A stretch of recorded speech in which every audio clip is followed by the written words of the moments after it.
আসসালামু আলাইকুম প্রিয় দর্শক, আশা করি ভালো আছেন, সুস্থ আছেন।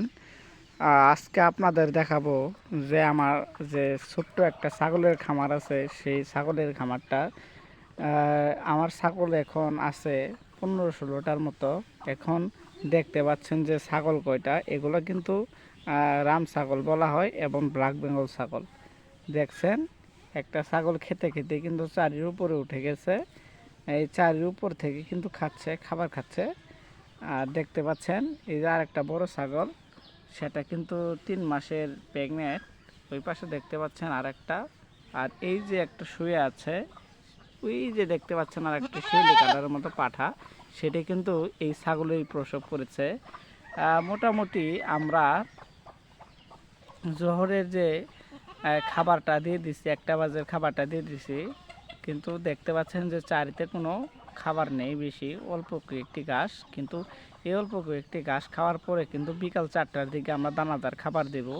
এবং আমরা কীভাবে দানাদার খাবারগুলো তৈরি করি এবং ছাগল কীভাবে খায় এবং কী তৃপ্তি সহকারে খায়, এই খাবার যে তৈরি করি, এই খাবারের ভিতরে কী গুণমান আছে সেই বিষয়গুলো জানাবো।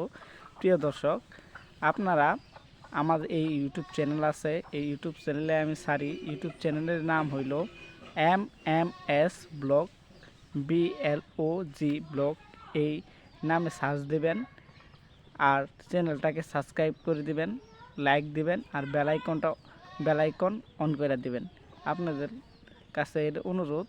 আর আমার এই ছোট্ট ছাগলের খামারে আপনাদের আরও ভালো ভালো কিছু দেখানোর চেষ্টা করব এবং তা আমরা কিভাবে শুরু থেকে শেষ পর্যন্ত যে পরিচর্যা করি সেই বিষয়ে কিন্তু জানানোর চেষ্টা করব। আর তার সাথে জানানোর চেষ্টা করব ছাগলের বিভিন্ন খুঁটিনাটি সমস্যার কথা। এবং আপনারা কিন্তু এই খুঁটিনাটি সমস্যার কথা কিন্তু আমাদের ইউটিউবে আলোচনা করা আছে এবং সেগুলা কিন্তু দেখতে পারবেন। তো আশা করি আপনারা আমার কথাগুলি বুঝতে পেরেছেন এবং আমি খুবই সংক্ষিপ্ত ভাষায় কিছু কথা বলেছি। আমার এই কথায় যদি ভুল ত্রুটি হয়ে থাকে ক্ষমা করে দিবেন। আর অবশ্যই চ্যানেলটাকে সাবস্ক্রাইব করে দিবেন। যদি সাবস্ক্রাইব করে দিয়ে থাকেন, আপনাদের প্রতি অনেক অনেক ভালোবাসা। তো ভিউয়ার্স, দেখা হবে আগামী আর একটি নতুন ভিডিওতে।